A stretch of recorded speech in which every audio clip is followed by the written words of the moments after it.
चलिए आज हम देखते हैं बेस चेंज फार्मूला। ठीक है, तो बेस चेंज फार्मूला बहुत ही ज़्यादा इम्पोर्टेंट है और इसको समझने के लिए पहले दो नंबर को कंसीडर करना पड़ेगा। पहले भी हम कर चुके थे, एम और एन। ठीक है, ये हमेशा कैसे होनी चाहिए? पॉजिटिव। ठीक है, और ए नॉट इक्वल 1। हम एक और कांस्टेंट मान लेते हैं। ठीक है, आप कोई भी ले लीजिए, मैं यहाँ पे क्या ले रहा हूँ? बी, और ये भी क्या है? एक के इक्वल नहीं है। ठीक है, तो चलते हैं, लॉग एम बेस ए, इसको चेंज करना है। ठीक है, तो चेंज करने के लिए पहला रूल देख लीजिए। इसमें क्या करते हैं, हम जानते हैं कि ए क्या है? बेस है। क्या है? आधार है। और एम क्या है? पूर्णांक है। क्लियर? तो जब भी आप जानते हैं कि जैसे 2 का पावर यदि 2 है, ठीक है, तो इसको जब आप 1 के पावर में करते हैं तो क्या हो जाता है? माइनस। और यदि यहाँ पे माइनस हो तो आप 1 का पावर करेंगे तो क्या हो जाएगा? प्लस हो जाएगा। क्लियर? यानी जब हम 1 अपान करते हैं तो घात की साइन क्या होती है? चेंज होती है। ठीक है, प्लस है तो माइनस, माइनस है तो प्लस। उसी तरह से यहाँ पे तो घात भले कुछ ना हो, लेकिन ये आपस में है ना, तो यही आपस में क्या हो जाएंगे? चेंज हो जाएंगे। ठीक है, तो यानी 1 अपान log, अब ये आधार क्या हो जाएगा? पूर्णांक, और पूर्णांक क्या हो जाएगा? आधार। क्लियर? और सबसे महत्वपूर्ण इसका दूसरा रूप देखते हैं, log एम बेस ए। ठीक है, तो इसका फार्मूला हो जाता है log एम बी।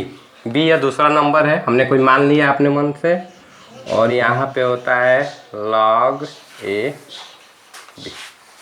ठीक है,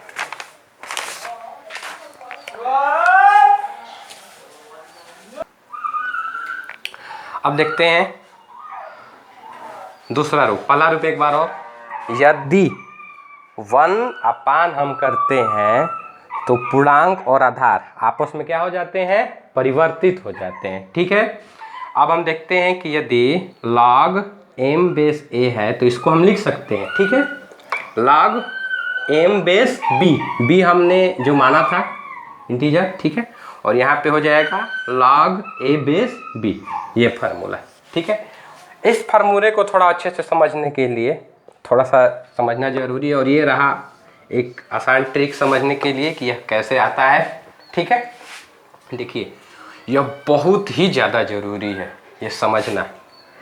देखिए, आप पहले 2 लाख ले लीजिए, इसको 2 रूपों में तोड़ लीजिए, 1 लाख यहाँ पे और 1 लाख यहाँ पे।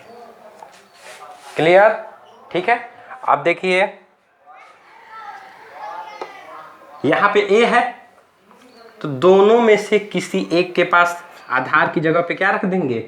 ए, और दोनों में से किसी एक के पास पूर्णांक की जगह पे एम, और बीच में किसे एंट्री कराएंगे? बी को। अब ये दिमाग लगाना, क्योंकि हमारे पास 4 जगह है ना, एक प्लेस इसके सामने और एक ये आधार की जगह, और यहाँ भी है एक सामने और एक आधार की जगह। क्लियर? अब देखिए ए आधार की जगह पे है, बेस है, तो हम एक जगह इसको बेस की जगह पे रख देते हैं, रख दिए। क्लियर?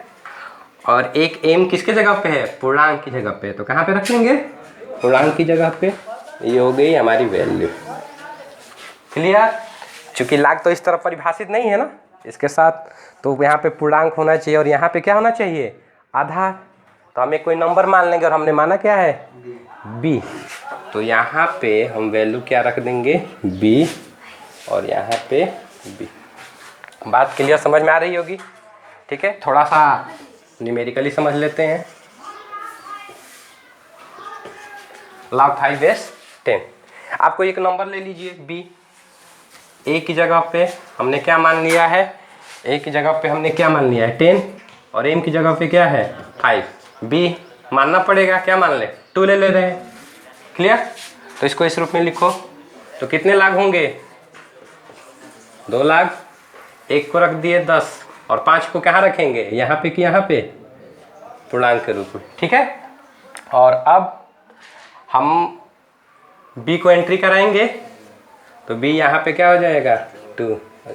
हो तो गया। ये बात समझ में आई? क्लियर? अब देखिए इस रूप में आएगा कैसे? log mb, क्या ये है? लेकिन ये नहीं है, इसको नीचे लाएंगे। और मैं अभी बताया था कि नीचे लाने पे आधार और पूर्णांक क्या होते हैं? आपस में चेंज होंगे, तो हो जाएगा log, ये log m बेस b। और इसको हम जब नीचे लाएंगे तो ये आपस में कन्वर्ज हो जाएंगे, यानी log b था तो यहाँ पे हो जाएगा क्या? 1 मिनट, हाँ ठीक है, यहाँ पे हो जाएगा a और बेस हो जाएगा b, ठीक है। कुछ सवाल देखते हैं। क्लियर? चलिए सबसे महत्वपूर्ण चीज़ समझते हैं, आखिर कहाँ पे यह लघु गणक और हमारे जो अवकलन है, ठीक है, दोनों में जब हम log का यूज करते हैं तो बेसिक फार्मूले तो वही हैं, हर जगह पे वही यूज होते हैं, ठीक है। लेकिन अभी जब हम मैथ पढ़ रहे थे तो उस समय जब हम log ले रहे थे तो log का जो हम बेस ले रहे थे वो क्या ले रहे थे? 10। क्या ले रहे थे? 10। तो आधार जब भी 10 होगा उसको क्या अच्छा लघु गणक बोल देते हैं? साधारण लघु गणक। क्लियर? ठीक है। लेकिन ये मैथ जनरली अर्थमेटिक में यूज होता है।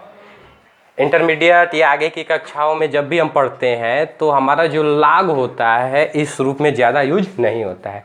आप केमिस्ट्री में भी पढ़ेंगे, प्रथम कोटि की अभिक्रिया, द्वितीय कोटि की अभिक्रिया, ठीक है।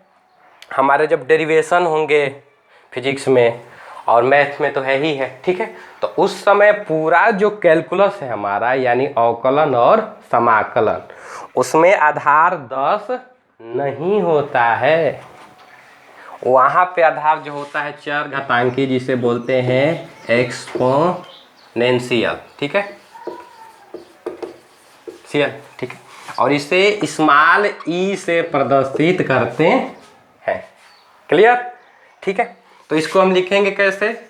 इसको लिखते हैं जैसे log वैल्यू लिखनी है x, तो यहाँ पे क्या होगा? आधार ई होता है, ठीक है। हालांकि यह कोई बड़ी बात नहीं है, जब हम अवकलन पढ़ते हैं तो ई को लिखना भी जरूरी नहीं मानते हैं हम, ठीक है, क्योंकि हम मानते ही हैं कि पूरा जो हमारा कैलकुलस है किस बेस पे बेस्ड है? चर घातांकी पे। क्लियर? तो यानी आप log x ई को आप जनरली क्या लिखते रहते हैं? log x। क्लियर? अब मैं दोनों के बीच में रिलेशन करना चाहूँ, ठीक है।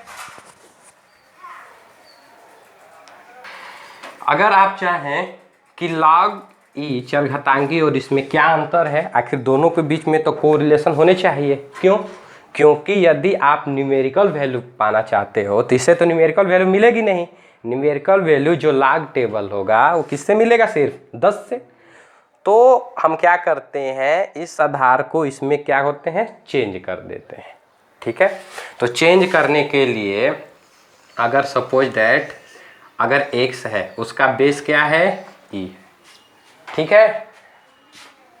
तो इसको हमको किस में चेंज करना है? आधार क्या होना चाहिए? 10। कुछ तो करना होगा। इसके लिए हम एक डिजिट का मल्टीप्लाई करते हैं, यहाँ पे कुछ अंक होगी, वैल्यू। अब बात ये होता है कि वैल्यू क्या होगी। पहले ई की वैल्यू जब हम कंसीडर करते हैं, ठीक है, तो जिस तरह आप एपी पढ़ते हैं, जीपी पढ़ते हैं, समांतर श्रेणी, हरात्मक श्रेणी, गुणोत्तर श्रेणी, उसी तरह एक चर घातांकी श्रेणी भी होती है, ठीक है। और इस श्रेणी से जब हम ई की वैल्यू निकालते हैं तो ई की वैल्यू कंसीडर होती है 2 से 3 के बीच में, ठीक है। ई का मान क्या होता है? ई का मान 2 और 3 के बीच में होता है। और इसका सीधा आप उदाहरण देखना चाहते हैं तो आप देख लेंगे द्वितीय कोटि की अभिक्रिया रासायनिक बल गतिकी में है, केमिस्ट्री में। बस कुछ नहीं करना है, आपको यहाँ पे 2 और 3 की वैल्यू रख के मल्टीप्लाई कर देना। जनरली हम मान लेते हैं 2.30 log x। ठीक है, आशा है आपको समझ में आया होगा। ध्यान से इसको समझिए। ओके।